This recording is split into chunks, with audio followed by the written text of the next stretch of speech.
Abraham Lincoln became the United States' 16th president in 1861, issuing the Emancipation Proclamation that declared forever free those slaves within the Confederacy in 1863.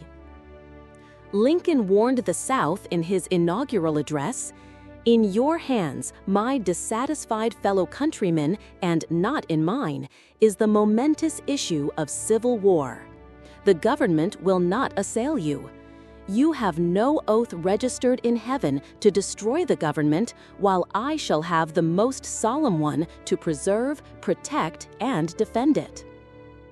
Lincoln thought secession illegal and was willing to use force to defend federal law and the Union.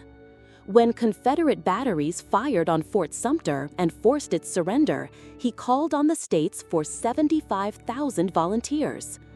4 more slave states joined the Confederacy, but 4 remained within the Union. The Civil War had begun. The son of a Kentucky frontiersman, Lincoln had to struggle for a living and for learning. 5 months before receiving his party's nomination for president, he sketched his life. "I was born Feb 12, 1809, in Hardin County, Kentucky. My parents were both born in Virginia, of undistinguished families, second families perhaps I should say. My mother, who died in my 10th year, was of a family of the name of Hanks. My father removed from Kentucky to Indiana in my 8th year. It was a wild region with many bears and other wild animals still in the woods. There I grew up. Of course, when I came of age, I did not know much. Still, somehow, I could read, write, and cipher, but that was all." Lincoln made extraordinary efforts to attain knowledge while working on a farm, splitting rails for fences, and keeping store at New Salem, Illinois. He was a captain in the Black Hawk War, spent 8 years in the Illinois legislature, and rode the circuit of courts for many years. His law partner said of him, "His ambition was a little engine that knew no rest." He married Mary Todd, and they had 4 boys, only one of whom lived to maturity. In 1858, Lincoln ran against Stephen A. Douglas for senator. He lost the election, but in debating with Douglas, he gained a national reputation that won him the Republican nomination for president in 1860. As president, he built the Republican Party into a strong national organization.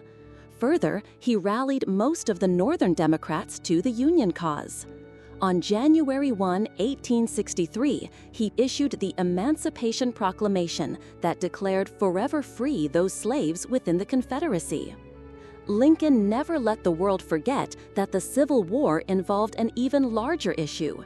This he stated most movingly in dedicating the military cemetery at Gettysburg, "That we here highly resolve that these dead shall not have died in vain, that this nation, under God, shall have a new birth of freedom, and that government of the people, by the people, for the people, shall not perish from the earth."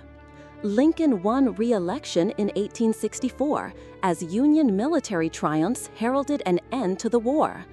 In his planning for peace, the president was flexible and generous, encouraging Southerners to lay down their arms and join speedily in reunion.